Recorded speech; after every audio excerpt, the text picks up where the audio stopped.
السلام عليكم ورحمة الله وبركاته. يا مساء الجمال على كل حبايبنا في كل مكان. أفضل 5 أنواع حمام للتربية المنزلية لإنتاج البيض والزغاليل. يعني إيه؟ يعني أعلى 5 أنواع أقدر أربيهم لو أنا عايز آكل من الحمام ده، أو لو أنا عايز أعمل مشروع أستفيد منه. طبعا يا جماعة الخير الحمام ده حوالي 1200 نوع، يزيد شوية يقل شوية، أنواع حمام كتير جدا. في ناس كل واحد بربي حسب دماغه، في ناس بتربي للنش، في ناس بتربي للحم، في ناس بتربي للزينة، فحسب انت بتربي حمام ليه. ولكن النهاردة جاي اكلمك على افضل 5 انواع ان انت تربيهم لانتاج اللحم وانتاج الزغاليل لو انت عايز تاكل من الحمام ده او عاوز تعمل مشروع. فهقول لك بافضل 5 انواع. بتمنى شباب نصلي على سيدنا محمد صلى الله عليه وسلم، حط لايك على الفيديو ده ويلا بينا نبدا الفيديو بتاعنا على بركة الله. نبدا يا جماعة من عند النوع ده يا جماعه. لما تشوفوا الناس الغوايه لما تبدا تشوف النوع ده يا جماعه حمام كريزلي. الحمام الكريزلي ده من اعلى الحمام في انتاج البيض وانتاج الزغاليل. الحمام الكريزلي يا جماعه ممكن ان انت يجيب لك في السنه حوالي 8 عشوش و9 عشوش، وممكن يزيد عن كده كمان ما شاء الله تعالى.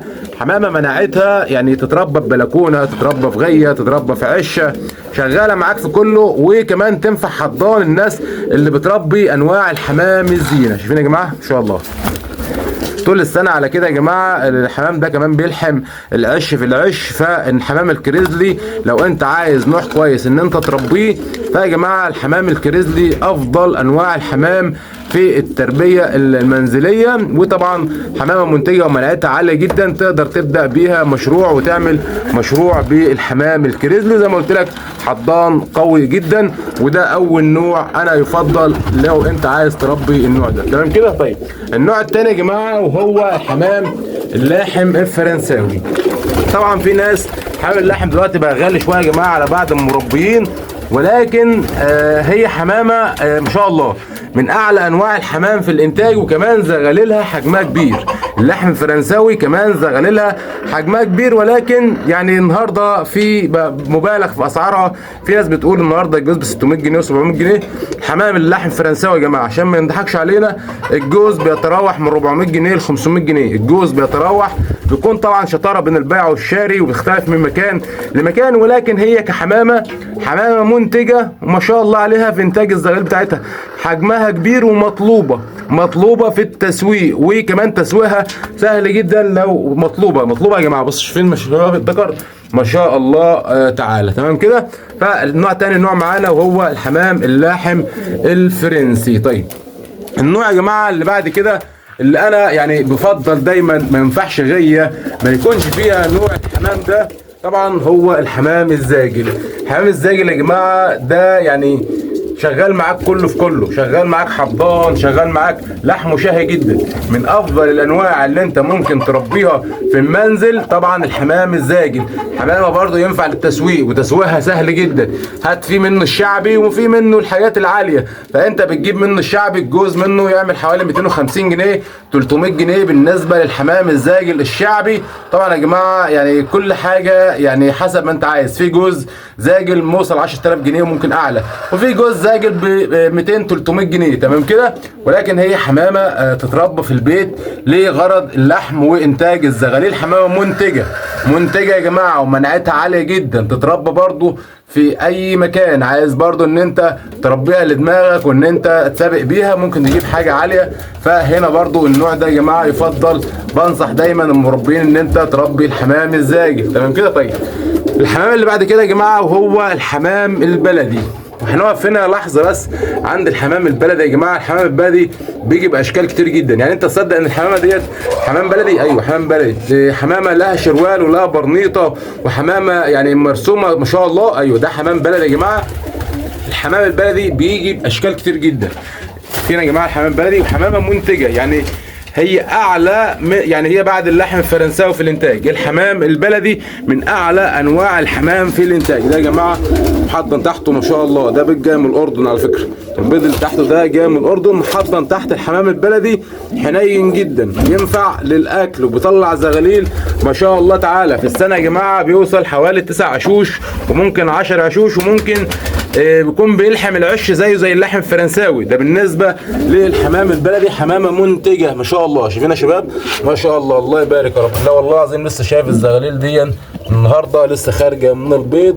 حمامه بتلاقيها واقفه في اي حته وبتعشش في اي حته، بتلاقي عندك الانتاج ما شاء الله. ده الكلام ده بالنسبه للحمام البلدي. تمام كده، يبقى احنا هنا قلنا الحمام رقم 1 الحمام الكريزلي. تمام كده. رقم 2 قلنا الحمام اللحم الفرنساوي. رقم 3 قلنا الحمام الزاجل. رقم 4 قلنا الحمام البلدي. في حمامه هنا بقى يا جماعه، يعني الحمامه رقم 5 دي بقى يا جماعه افضل انواع الحمام ان انت تربيها. ودي لو انت عايز فعلا تعمل مشروع لانتاج اللحم، مشروع قوي جدا في انتاج اللحم، فهقول لك على نوع حمام تربيه ما شاء الله. شايفين البلدي يا جماعه؟ شايفين البلدي؟ شايفين البلدي يا جماعه؟ ده هجين على فكره، الذكر ده هجين بين الهزاز وما بين الاسترالي. ده هجين بين الهزاز والاسترالي. حمامه طويله ما شاء الله تعالى. طيب ايه النوع الخامس بقى عشان انا ما اطولش عليكم؟ هتعمل ميكس، هتعمل ميكس بين الانواع اللي قلت لك عليها دي. هتعمل ميكس ما بين اللاحم وبين الكريزلي. هتجوز ذكر لاحم لكريزليايه. تمام كده. هتجوز ده حمامه بلدي لذكر لاحم.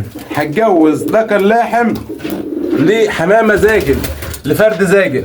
الاربع انواع دول اعمل ما بينهم ميكس.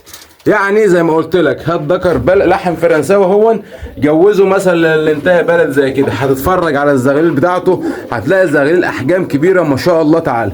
طيب لو جوزنا الزاجل للبلدي هجيب ايه؟ هجيب لك برضو احجام ما شاء الله تعالى، حاجه فعلا تفرح، والكلام ده عن تجربه. طيب تعالوا سريعا بس هوريكم هجين اللحم الفرنساوي.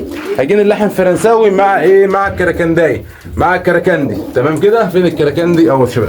حمام الكركندي. الذكر لحم فرنساوي متجوز الكركندايه دي، بيجيبوا زغاليل يا شباب ما شاء الله. شايفين زغاليل عمر؟ شايفين يا جماعه؟ شايفين ما شاء الله تعالى.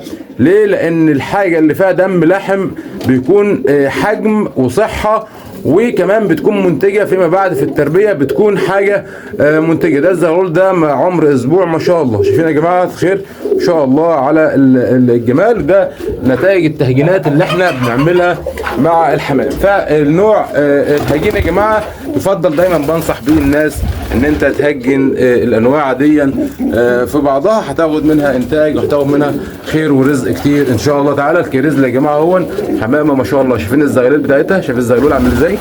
سريعا اهوت. شايف الزغلول يا شباب ما شاء الله؟ شايفين الزغلول ما شاء الله؟ لحم بصحه ما شاء الله، حاجه تفرح. شايفين يا جماعه ما شاء الله ما شاء الله، الله يبارك يا رب. فبتمنى الجميع يكون استفاد من الفيديو بتاع النهارده، واتمنى الفيديو ده يكون وصل لك معلومه. شوفوا الشوك على خير. استودعكم الله. السلام عليكم ورحمه الله وبركاته.